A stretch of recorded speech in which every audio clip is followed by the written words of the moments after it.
Shalom saudaraku, semoga kita semua dalam keadaan sehat dan penuh sukacita di dalam Tuhan. Hari ini kita akan merenungkan firman Tuhan dari Efesus 2 ayat 11 sampai ayat 22. Sebelumnya mari kita berdoa. Bapa di sorga, sebentar lagi kami akan merenungkan firman-Mu. Kiranya Roh-Mu yang kudus menguasai hati dan pikiran kami, sehingga kami mampu memahami firman-Mu hanya di dalam kebenaran-Mu saja. Berfirmanlah Bapa, karena kami anak-anak-Mu telah siap mendengar. Dalam nama Tuhan Yesus kami berdoa dan mengucap syukur. Amin. Saya akan bacakan nas renungan kita hari ini. Efesus 2 ayat 11 sampai ayat 22 di bawah judul dipersatukan di dalam Kristus. Karena itu, ingatlah bahwa dahulu kamu sebagai orang-orang bukan Yahudi menurut daging, dan yang disebut orang-orang tak bersunat oleh mereka yang menamakan dirinya sunat, yaitu sunat lahiriah yang dikerjakan oleh tangan manusia. Bahwa untuk itu kamu tanpa Kristus tidak termasuk kewargaan Israel dan tidak mendapat bagian dalam ketentuan-ketentuan yang dijanjikan, tanpa pengharapan dan tanpa Allah di dalam dunia. Tetapi sekarang di dalam Kristus Yesus, kamu yang dahulu jauh sudah menjadi dekat oleh darah Kristus. Karena Dialah damai sejahtera kita, yang telah mempersatukan kedua pihak dan yang telah merubuhkan tembok pemisah, yaitu perseteruan. Sebab dengan matinya sebagai manusia, Ia telah membatalkan hukum Taurat dengan segala perintah dan ketentuannya, untuk menciptakan keduanya menjadi satu manusia baru di dalam dirinya, dan dengan itu mengadakan damai sejahtera. Dan untuk memperdamaikan keduanya di dalam satu tubuh dengan Allah oleh salib, dengan melenyapkan perseteruan pada salib itu. Ia datang dan memberitakan damai sejahtera kepada kamu yang jauh, dan damai sejahtera kepada mereka yang dekat. Karena oleh Dia, kita kedua pihak dalam satu roh beroleh jalan masuk kepada Bapa. Demikianlah kamu bukan lagi orang asing dan pendatang, melainkan kawan sewarga dari orang-orang kudus dan anggota-anggota keluarga Allah, yang dibangun di atas dasar para rasul dan para nabi, dengan Kristus Yesus sebagai batu penjuru. Di dalam Dia tumbuh seluruh bangunan, rapi tersusun menjadi bait Allah yang kudus di dalam Tuhan. Di dalam Dia kamu juga turut dibangunkan menjadi tempat kediaman Allah di dalam Roh. Demikian firman Tuhan. Saudaraku, dalam benak orang Yahudi sejak dulu dan setidaknya sampai pada zaman Paulus, telah tertanam sebuah konsep bahwa mereka adalah umat yang kudus, umat pilihan Allah, sehingga sulit bagi mereka untuk menerima orang luar, orang non-Yahudi, untuk masuk ke dalam komunitas mereka. Bahkan mereka menganggap najis untuk masuk ke dalam rumah orang non-Yahudi. Kalaupun orang Yahudi bersedia menerima orang non-Yahudi, tentu dengan syarat mereka harus mau mengikuti tata cara Yahudi seperti sunat dan hukum-hukum lainnya. Konsep pemahaman seperti ini telah menimbulkan persoalan di dalam gereja di Efesus. Sebab anggota jemaat di Efesus tidak hanya terdiri dari orang-orang Yahudi. Ada banyak juga orang-orang non-Yahudi yang menjadi anggota jemaatnya. Selain menimbulkan kebingungan, hal ini juga memunculkan perselisihan di antara mereka. Itulah sebabnya dalam surat-suratnya, Rasul Paulus merasa perlu membahas tentang persatuan orang Yahudi dan non-Yahudi. Salah satu pesan sentral dari surat Efesus ini adalah bahwa Kristus telah melakukan rekonsiliasi antara jemaat Yahudi dan non-Yahudi ke dalam satu tubuh melalui karyanya di kayu salib. Paulus dalam suratnya menjelaskan orang Yahudi menurut daging memandang orang di luar mereka sebagai orang-orang yang tidak bersunat, sebagai orang luar. Artinya tidak termasuk dalam kewargaan Israel, tidak mendapat bagian dalam ketentuan-ketentuan yang dijanjikan Allah, hidup tanpa pengharapan dan tanpa Allah di dalam dunia. Bisa dikatakan sebagai orang yang jauh dari kasih karunia Allah. Lalu orang Yahudi disebut dekat karena Tuhan memberikan hukum-hukumnya kepada mereka. Namun, sekalipun Israel disebut dekat, tetapi tetap ada dinding pemisah antara mereka dengan Allah. Bila kita mengingat konsep peribadahan dalam bait Allah, tentu di sana ada ruangan-ruangan atau sekat-sekat pemisah antara mereka yang beribadah di dalam bait Allah. Ada tempat khusus orang-orang luar non-Yahudi yang telah memeluk agama Yahudi, lalu ada tempat khusus kaum perempuan, lalu ada tempat khusus para imam, lalu ada satu ruang khusus yang disebut ruang Mahasuci yang hanya boleh dimasuki oleh imam kepala. Namun, orang luar Yahudi yang juga sering disebut kafir memiliki dinding pemisah yang lebih tebal lagi. Dan karena itu mereka disebut jauh oleh Paulus. Sebutan jauh ini juga sekaligus untuk mengingatkan mereka tentang keberadaan mereka yang dahulu. Ini penting supaya mereka tetap rendah hati dan tetap mengingat kasih Allah kepada mereka. Tetapi semua pandangan tentang dekat dan jauh itu telah dihapuskan oleh Yesus Kristus melalui karya penebusannya di kayu salib. Tuhan Yesus bukan saja telah menyelamatkan jiwa setiap orang yang percaya, tapi juga mempersatukan dan memperdamaikan antara mereka yang bersunat secara daging dan tidak bersunat. Maka kita yang dulunya jauh telah menjadi dekat, bahkan menjadi kawan sewarga dari orang-orang kudus dan anggota-anggota keluarga Allah. Saudaraku, saya mau mengajak kita sebentar untuk melihat sejarah, yaitu tentang sejarah tembok Berlin di Jerman. Setelah kekalahan Nazi Jerman dalam Perang Dunia Kedua pada tahun 1945, negara Jerman berada di bawah kekuasaan Uni Soviet, Amerika Serikat, Perancis, dan Inggris. Di bawah pengaruh Uni Soviet, di daerah yang dikuasainya berdirilah negara Republik Demokratik Jerman yang dikenal dengan nama Jerman Timur. Dan di daerah yang dikuasai Amerika Serikat, Inggris, dan Perancis berdirilah negara Republik Federal Jerman atau Jerman Barat. Jerman Barat menerima banyak bantuan dari ketiga negara tersebut sambil memasukkan demokrasi sebagai landasan negaranya. Sementara Jerman Timur memegang asas sosialis atas pengaruh Uni Soviet. Negara Jerman Barat dan Jerman Timur ini menguasai satu kota yang sama, yaitu kota Berlin. Oleh karena kemiskinan di negara Jerman Timur, dan lagi hampir dalam semua bidang, negara ini sudah tertinggal jauh dari saudaranya Jerman Barat. Maka banyak penduduk Jerman Timur yang melarikan diri ke Jerman Barat. Ada sekitar 3,5 juta warga Jerman Timur yang bermigrasi dan membelot ke barat, yang tentunya harus melewati perbatasan antar negara. Salah satunya melewati kota Berlin, kota perbatasan Jerman Timur dan Jerman Barat. Lalu kemudian dari sana mereka pun bisa pergi ke negara Eropa Barat lainnya. Untuk mencegah penduduknya lari ke Jerman Barat, maka pada tanggal 13 Agustus 1961, Jerman Timur membangun satu tembok yang besar. Tingginya kurang lebih 3,6 meter, tebalnya 1,2 meter, dan panjangnya kurang lebih 46 km, memisahkan antara kota Berlin Barat dan Berlin Timur.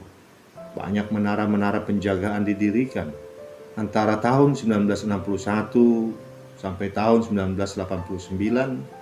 Dalam rentang waktu kurang lebih 30 tahun, ada sekitar 5.000 orang yang mencoba kabur, dengan perkiraan antara 100 sampai 200 yang tewas karena ditembak. Sehingga sejak tahun 1961, antara penduduk kota Berlin Barat dan kota Berlin Timur tidak bisa saling bertemu.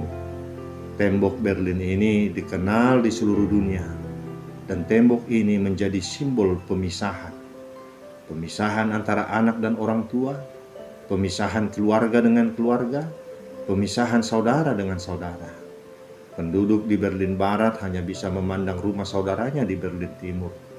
Demikian juga sebaliknya, tanpa dapat bertemu langsung. Mereka hanya dapat berbicara di antara beberapa bagian-bagian tembok yang memiliki sedikit celah, atau di rumah-rumah bertingkat di antara tembok itu. Tembok Berlin, tembok pemisah itu, berdiri kokoh, memisahkan banyak cinta, memisahkan banyak kasih sayang.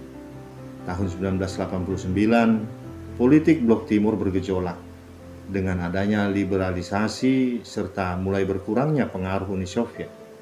Terjadi kerusuhan beberapa minggu di Jerman Timur, menghasilkan sebuah keputusan pada tanggal 9 November 1989 bahwa rakyat Jerman Timur diperbolehkan migrasi ke Jerman Barat. Migrasi besar-besaran pun terjadi. Perpindahan penduduk Jerman Timur ke Jerman Barat menciptakan euforia publik. Penduduk kota Berlin beramai-ramai merubuhkan tembok itu sampai akhirnya rubuh total, kecuali beberapa bagian yang sengaja ditinggalkan sebagai monumen peringatan. Kini, penduduk kedua negara dengan bebas boleh saling mengunjungi. Ini merupakan sejarah yang luar biasa, karena tembok yang menjadi simbol pemisah itu telah rubuh. Disinilah awal reunifikasi Jerman. Akhirnya pada 3 Oktober 1990, kedua negara Jerman ini bersatu. Saudaraku, melalui kematian Yesus Kristus, perseteruan telah didamaikan. Kristuslah kurban damai perseteruan antara manusia dan Allah. Tidak hanya tembok pemisah antara manusia dan Allah yang rubuh, tetapi tembok pemisah antar sesama, antar etnis Yahudi, etnis-etnis non-Yahudi pun dihancurkan. Bagaimana Kristus melakukannya? Paulus menjelaskan 3 hal yang dikerjakan Kristus di kayu salib. Dapat kita lihat dalam ayat 15 dan 16. Yang pertama, Tuhan Yesus membatalkan hukum Taurat. Selain membatalkan hukum-hukum yang memisahkan Yahudi dan non-Yahudi seperti hukum sunat dan makanan halal atau haram, Tuhan Yesus juga membatalkan fungsi Taurat sebagai jalan keselamatan. Tetapi fungsi Taurat sebagai hukum bagi umat Allah tetap berlaku sebagai petunjuk hidup baru. Yang kedua, Tuhan Yesus menciptakan satu umat yang baru. Semua etnis baik Yahudi maupun non-Yahudi dipersatukan menjadi satu umat di dalam dan oleh Yesus Kristus. Namun ini tidak berarti bahwa Yahudi dan non-Yahudi membentuk satu etnis yang baru, lalu etnis Yahudi dan yang lainnya itu hilang. Yahudi tetap Yahudi, Yunani tetap Yunani. Yang dibatalkan adalah ketidaksetaraan di hadapan Allah. Yang ketiga, Yesus mendamaikan etnis Yahudi dan etnis non-Yahudi dengan Allah. Sekarang, umat yang telah didamaikan Kristus disebut sebagai kawan sewarga dan menjadi anggota kerajaan Allah yang hidup di bawah pimpinan dan hukum-hukum Allah. Umat yang didamaikan ini juga disebut keluarga Allah. Sebagai anggota keluarga Allah, secara otomatis relasi antar etnis pun diungkapkan dengan istilah saudara. Selanjutnya, umat yang didamaikan itu juga disebut sebagai tempat kediaman Allah. Umat yang diperdamaikan itu dilihat sebagai bait Allah perjanjian baru. Penggenapan perjanjian Allah itu bukan pada bangunannya, tetapi pada persekutuan yang hidup dari anggota keluarga Allah, yang didasari oleh pemberitaan janji Allah melalui para nabi dalam perjanjian lama dan kesaksian para rasul tentang Kristus. Jadi, setiap orang Kristen adalah batu yang tersusun bagi bait Allah.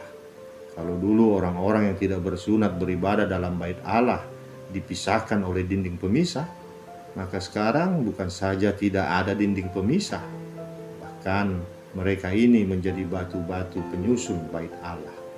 Saudaraku, dalam suratnya ini nampak jelas Paulus menekankan pentingnya persatuan dalam tubuh gereja. Karena bila gereja terpecah karena perbedaan yang ada, maka hal itu sama sekali tidak berguna. Gereja adalah persekutuan orang-orang percaya yang di dalamnya tidak ada lagi pembedaan. Meskipun adanya perbedaan merupakan realitas yang tidak bisa dipungkiri. Gereja adalah tubuh Kristus. Semua anggota gereja dari suku apapun dipersatukan dalam kasih Kristus dengan darahnya yang kudus. Gereja dipanggil menjadi alat Tuhan yang menyaksikan kasih Kristus di tengah-tengah dunia. Gereja seharusnya menghargai perbedaan. Paulus melihat dan menggambarkan keragaman sebagai dasar untuk membentuk satu kesatuan. Keragaman dalam jemaat bukan untuk membuat anggota jemaat membandingkan diri satu dengan yang lain, bahwa yang satu lebih superior dari yang lain. Bukan juga untuk menciptakan persaingan dan perpecahan, melainkan membentuk kesatuan yang digambarkan sebagai satu tubuh Kristus. Tugas gereja yakni bersekutu, bersaksi dan melayani akan semakin bertumbuh dan berkembang jika seluruh umat Kristen tidak mempersoalkan perbedaan-perbedaan yang ada, namun memaknai perbedaan itu sebagai satu kekuatan yang sangat berguna bagi orang lain. Dan pada akhirnya, gereja yang sejati adalah gereja yang meletakkan Kristus sebagai batu penjuru, penopang yang membuat bangunan tersebut dapat berdiri kokoh. Saudaraku, ada sebuah kisah tentang perbedaan warna kulit. Seorang seniman baru saja menyelesaikan sebuah lukisan besar tentang surga. Ia begitu puas dengan hasil karyanya. Lalu dia tertidur pulas. Tetapi sepanjang malam, beberapa kali dia mendengar suara keributan dalam studionya. Ia membuka pintu studionya dan kaget melihat seorang asing sedang memegang kuas dan memoleskan kuas itu di atas lukisan karyanya. Lalu dia berteriak, "Stop! Kamu merusak lukisanku. Kamu yang duluan merusaknya," kata orang asing itu. "Apa maksudmu? Siapa yang bilang kalau di surga itu hanya ada anak-anak berkulit putih?" "Ya itu perkiraanku saja," kata pelukis itu. Lalu orang asing itu berkata, "Lihat ini. Aku akan membuat beberapa wajahnya menjadi kuning, sebagian coklat, sebagian kehitaman, dan sebagian kemerah-merahan. Mereka semua ada di sini karena aku yang panggil." "Kamu yang panggil? Siapa kamu sebenarnya?" tanya pelukis itu. Orang asing itu tersenyum lalu berkata, "Pada suatu saat di masa lalu aku pernah berkata, biarkanlah anak-anak itu datang kepadaku. Jangan kamu menghalang-halangi mereka. Sebab orang-orang seperti inilah yang mempunyai kerajaan surga. Dan aku pula yang sekarang sedang mengatakan itu." Kemudian orang asing itu menghilang dari pandangannya. Keesokan paginya, pelukis itu bergegas masuk ke studionya dan menemukan bahwa semua wajah dalam lukisannya masih tetap putih. Semua yang terjadi rupanya hanya mimpi. Tetapi mimpi dengan sebuah pesan. Pelukis itu mengambil kuasnya dan menyesuaikan lukisan itu dengan mimpinya. Lalu lukisan itu diberi judul Rumah Keluarga Allah. Saudaraku, jika Tuhan Yesus mati di kayu salib juga untuk memperdamaikan bukan hanya antara manusia dengan Allah, tapi juga antara manusia dengan sesamanya, mengapa kita masih mau memisah-misahkannya kembali? Jangan karena kita berbeda suku, bahasa, ras, budaya, bahkan hanya karena berbeda denominasi gereja, lalu kita menganggap diri kita yang paling baik dan benar di hadapan Tuhan.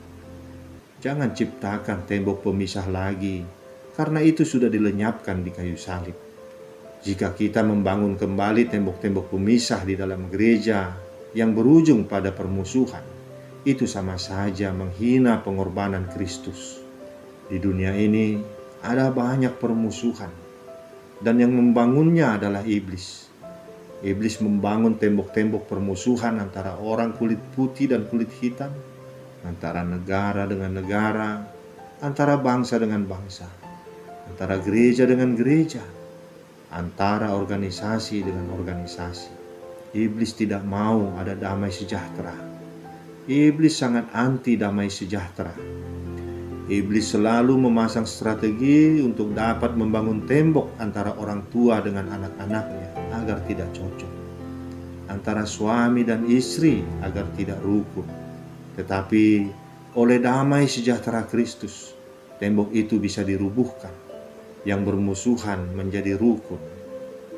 Tugas kita adalah meruntuhkan setiap tembok pemisah yang dibangun oleh iblis itu dengan perdamaian di dalam kasih Kristus.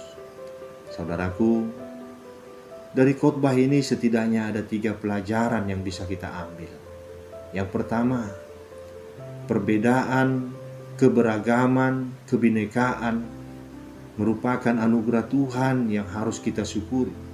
Sebab dalam setiap perbedaan ada potensi positif yang dapat dipakai untuk membangun dan mengembangkan sebuah persekutuan.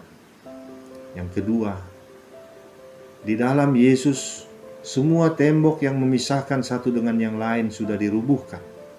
Kini kita semua setara dan potensial di hadapan Allah. Karena itu, jangan pernah menganggap diri kita lebih superior dibanding yang lain. Yang ketiga, sampai kapanpun iblis akan selalu berusaha membangun tembok-tembok pemisah agar kita tetap saling bermusuhan. Tugas kita adalah merubuhkan setiap tembok pemisah yang dibangun oleh iblis itu dengan perdamaian di dalam kasih Kristus.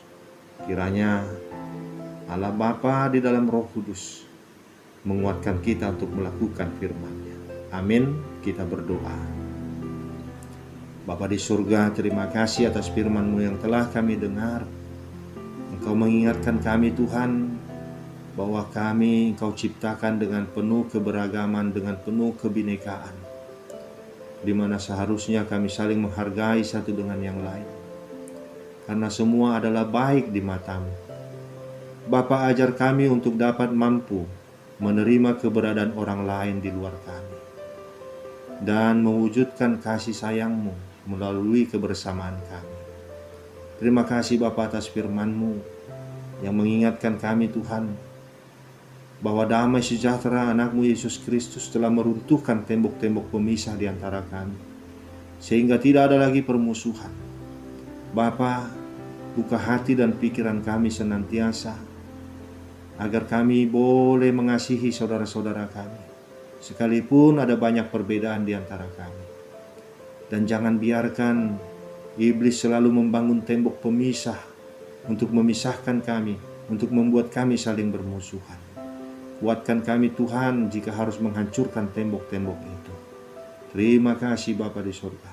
Dalam nama anak-Mu Tuhan Yesus Kristus kami berdoa dan mengucap syukur. Amin. Saudaraku, kita akan berjumpa lagi di lain waktu. Kiranya Tuhan senantiasa memberkati kita dalam setiap aktivitas kita. Salam sehat, salam.